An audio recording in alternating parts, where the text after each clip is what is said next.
Alors, actuellement, je vais vous parler de celui qui s'est érigé comme le nouveau donneur de leçons. Mais dans ses chansons, il n'y a aucune leçon. Dans ses chansons, il n'y a aucune leçon. Kenfa, rappelle-toi, pour me rencontrer, tu avais fait 2 semaines. À l'époque, j'avais le vent en poupe. J'étais le seul jeune producteur d'émissions à Yaoundé. Tu as fait 2 semaines pour me rencontrer. Et le premier jour où tu m'as rencontré, c'était à Bonas, devant le restaurant Chatami. Tu m'as salué comme ça. Tu m'avais tendu 2 mains. Voilà comment il m'avait salué. Parce qu'à l'époque, on ne le connaissait pas. Tu vois un peu. Et j'avais dit à mon oncle de Golden House que j'étais pifo déjà. J'étais le pifo à cette époque-là. On est continué, mais faut pas télécharger l'application OneXBet et jouer avec mon code promo faut pas 1. Faut pas 1 pour gagner plus de 200% de bonus à votre première échange. Voilà.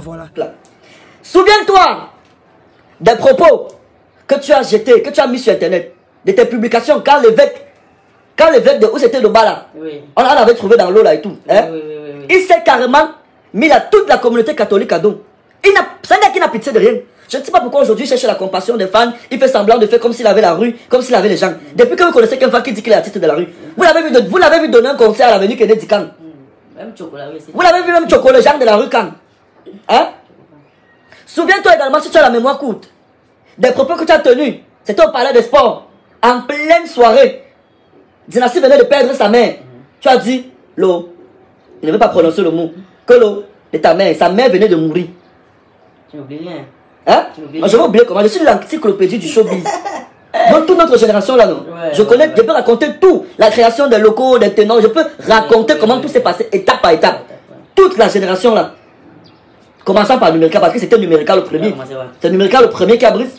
Après c'était Stanley. Non, même pas Numérica. Il y avait Prosby. Prosby, Dugsy. Tu comprends un peu? Voilà. À cette époque, Malox n'était rien. Les gars avec qui Malox travaillait, Gilles Larim, Daddy Chanel, Pat Levis et tout, ils ont charbonné pour créer Zone de Rap. Quand Zone de Rap a eu le succès, il a changé tous les codes de Zone de Rap. Ça veut dire, le centre d'attention était sur lui seul. Pourtant, c'était une équipe de plusieurs artistes. Jusqu'à les gars l'ont abandonné avec Zone de Rap. L'argent aujourd'hui que tu cries partout, que tu as l'argent là, c'est l'argent de Daddy Chanel, l'argent de Gilles Larim, l'argent de Pat Levis, l'argent de Ivy O. On a vu comment Ivy O se plaint sur Internet. Que toutes les chansons qu'il a produites pour toi, il n'a jamais eu 50 000 sur ça. Il n'a rien eu. Tu comprends un peu? Parce qu'aujourd'hui, c'est assez alarmant ce qui se passe sur Internet. Parce que quand tu es fan, et ces fans ne ressemblent. Tu ne fabriques pas tout ça, c'est réel. Ces fans ne ressemblent. Quand tu vois quelqu'un qui est fan de Malon, ça ne tient pas d'abord. Tu vois, quand tu lis le commentaire de ces fans, tu sens que voici quelqu'un qui lâche un peu. Hein? Donc, ce que je vais te dire, c'est quoi? La guerre que tu vas engager là, souviens-toi. Non, attends un peu. Tu connais à qui tu as fait. Tu te rappelles à l'époque quand tu avais commencé. Parce qu'il faut que je dise aussi la vérité. L'histoire qu'on me traite de lycée bilingue là, c'est à cause de lui. C'est lui qui avait lancé ça sur Internet. Depuis comme dans les blagues.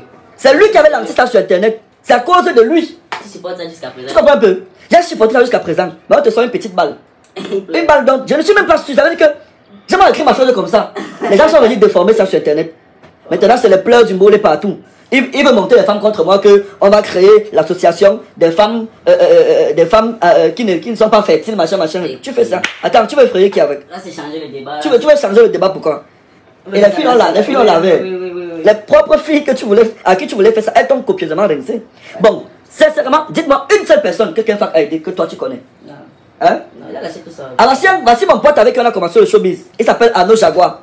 À l'époque, c'est lui il gérait le quartier, c'est tout. Et Charles Yaoundé parce qu'il m'invite pour l'anniversaire de son patron. Monsieur Wasse, à qui il souhaite joyeux anniversaire. Depuis que tu nommes Malox, il a aidé qui? Pas à ma connaissance, non, personne. Même Master Okla, qui était à zone de rap. Master Okla a disparu à cause de Malox. Il a frustré Master Okla. Et c'est Master Okla qui écrivait les chansons. Tuer pour tuer, c'est la chanson de Philby. Il a aidé qui? À la base, je savais même que c'était ton ami. C'était bien. Non, bien sûr. Quand tu dis bien là, c'était mon ami. Mais quand il a eu le succès, il s'est retourné contre moi. Le premier cachet de Malox, 100 000. Les premiers 100 000 qu'il touche avec la bière, c'est combien? C'est moi qui le lui donne. C'est moi qui lui donne son premier cachet à la maison, mais Abou Nidal venait au Cameroun. Tu te rappelles, non? À la maison, mais là-bas, mini ferme. Il y a super longtemps. Son deuxième cachet de 100 000, je lui donne ça au Chatami. C'était à Bonas, là-bas, dans mon quartier, au Kradat. Mais aujourd'hui, il se place sur Internet. Tu ne peux pas parler à Pifo. Tu ne peux pas parler. Pour que je puisse accepter que tu m'agresses une parole méchante ou tu me clashes, efface tout le passé. Et il s'est mis à dos tous ceux qui l'ont aidé. Est-ce que ça s'efface? Ça s'efface pas le passé. Il s'est mis à dos tous ceux qui l'ont aidé. Il ne payait pas les clips en Napster. Hein? Et aussi, il ajoute un truc. Jaguar. Jaguar. Il y a une photo qui circule. Les gars sont allés capturer. Je suis dans le clip de... on a pris mon nom, on a mis là le moitié. Ils ont pilé. Attention. Quelqu'un prend son téléphone. À l'époque, je suis une vedette de la télé. Je suis dans ce clip en guest. Tu comprends un peu? Je suis dans ce clip. Je ne fais pas 10 secondes dans le clip là. On dit que je suis son danseur. Attends un peu. Je suis danseur. C'est réel. Il m'appelle. Il me dit, on est en train de tourner un clip à la maison. Est-ce que tu peux venir? Je dis, on me flash. Les guests ne durent pas dans le clip. Parce que si ça avait duré justement dans le clip, parce que les gars ont capturé comment il dansait. On devait dire que je suis son danseur. Je n'ai jamais été son danseur. Attends, je suis d'abord danseur. Allez regarder l'un des tout premiers beaux clips de Dynastie. Ma femme, elle est très belle. À l'époque, on me suppliait pour apparaître dans les clips en guest. Parce que j'avais le visage tout frais, tout jeune de la télé. J'étais la petite star de Yaoundé de la télé. C'était toi la télé belle. En fait, il n'y avait pas deux jeunes animateurs qui avaient le vent en poupe à Yaoundé. Il n'y avait pas deux. Il n'y a pas de contenu comme ça. Il n'y avait pas deux. Tu comprends un peu? Nous, on a vécu. Et qu'un fact, c'est ça. Où il est là, il connaît ça. Mais comme c'est un lâche, il ne veut pas accepter. Comme c'est un ingrat, il ne veut pas accepter. Il a aidé qui? Regardez ces danseuses. Tu as vu ces danseuses avec un habit de 5 000. Elle presque avec les gros caleçons de 200 comme à Mokolo. Avec les t-shirts de 100 francs. Les danseuses sont sales. Et c'est les mêmes danseuses qui... C'est-à-dire que lui, toute sa vie, il exploite les gens. Regardez comment Dorian Mengala. Quand tu la vois, elle est vide. Elle n'a plus d'âme. Parce que le gars, en fait, quand tu es avec lui, il doit te dominer. Tu comprends un peu? Regardez ces danseuses. Je connais une de ces danseuses. Jolivette qui venait souvent au Djega. Jolivette n'a jamais changé. Elle ne grandit pas. Elle est là comme ça. Au contraire, même elle stagne en plus. Elle a supporté son gars là. Hein? Je te dis. Elle a supporté. Mais parlons vrai. Il sert à quoi à la musique camerounaise? Il sert à quoi? À pas venir organiser les clashs. Ça liste dans tous les sens. Bon. Juste quand RP est sorti, Jaguar. C'était le rêve. C'était le state. Le Cameroun est devenu. Le Cameroun était comme le state, gars. C'était le rêve. Quel fact, c'est un fruit de RP. Parce qu'il a eu aussi son succès parce qu'il clashait cette année matin, midi, soir. Il clash cette année matin, midi, soir comme ça depuis des années. Et maintenant, c'est depuis 2016 qu'il s'en prend à Coco Emilia. Donc comme aujourd'hui on se lève un peu, on parle de sa femme, ça énerve certaines personnes.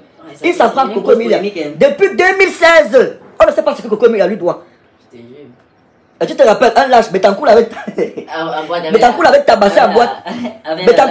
Betancourt est sorti avec la batte, comme bam sur le pied. Le pied on était en boîte de jour là, le pied de quelqu'un faisait comme ça par terre. Betancourt dit que parle encore. Dis encore ce que tu disais là. Dis encore. Mais il n'a pas d'écurie actuellement. Et même dans ses chansons, il a toujours clashé Emilia. Que vous pensez que ça atteint la mamie le planning que Coco Emilia a déjà mangé là? Il a une de ses chansons où il dit un truc comme ça. Elle te doit quoi, mon frère? Elle a dit à sa batte. Elle te doit quoi? Ah, tu comprends même qu'elle est à l'hôpital, elle est en train de peut-être. Elle a une situation critique. Au lieu d'avoir une compassion, il n'a pas de cœur, ce gars. Il est méchant. Le gars en tête seulement qu'elle doit die, que oh, machin, les influenceuses, machin. Tu sais que c'est un. Je vais vous dire une autre vérité. C'est un gars qui est frustré. Il est frustré parce que on ne le boucle plus. Tu sais que son manager, c'est un malhonnête. Il est toujours avec. Oui, ne prononçons même pas son nom. Tu comprends un peu? Son manager, c'est un malhonnête. On a bloqué son manager partout. Dans les grosses entreprises où Mwanga il était en tête d'affiche là. Depuis un an, vous l'avez eu en tête d'affiche. Et il a fait quel vrai concert depuis un an? Parce que son manager, c'est un gros malhonnête qu'on a bloqué partout. On a bloqué son manager partout. Ça veut dire que c'est l'association de deux malhonnêtes, lui et son manager. C'est pourquoi vous les voyez ensemble. Quelqu'un qui a volé les efforts de toute une génération. De près de 5 personnes, des Gilles Larim, les Daddy Chanel, les machins et tout. Son manager aussi, qui prend les cachets de 1 million, il vient donner les 300 000 aux artistes. On a su ça, on l'a coupé partout. Son manager qui a les crédits dans toutes les boîtes de nuit. Tu te rappelles? Il avait l'interdiction d'entrer au Djega. Parce que mon père, Emmanuel Nguélé, avait dit. Bonjour. Non, on ne connaît pas Sanchez. On ne connaît pas les Sanchez. Emmanuel avait dit que tant que tu ne payes pas mes crédits, tu n'entres plus en boîte. Donc, mesdames, messieurs, ça c'est deuxième vidéo. Et je te préviens, tu connais très bien l'élément.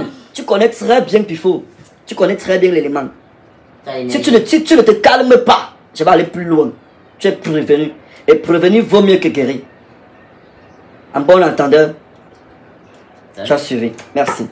Si tu ne veux rien manquer sur mes prochaines publications de buzz, de Japap, de Congo, ça d'actualité du 237 de partout dans le monde, je te prie de t'abonner sur cette page. Active surtout la cloche de notification. Mets-moi un pouce bleu d'encouragement en l'air. C'est un genre, ce n'est pas coûteux. partagez la vidéo. Surtout jouez au OneXBet avec mon code promo faut pas un pour gagner plus de 200% de bonus à votre première recharge. De se faire porter-vous bien. Votre boutiquier national.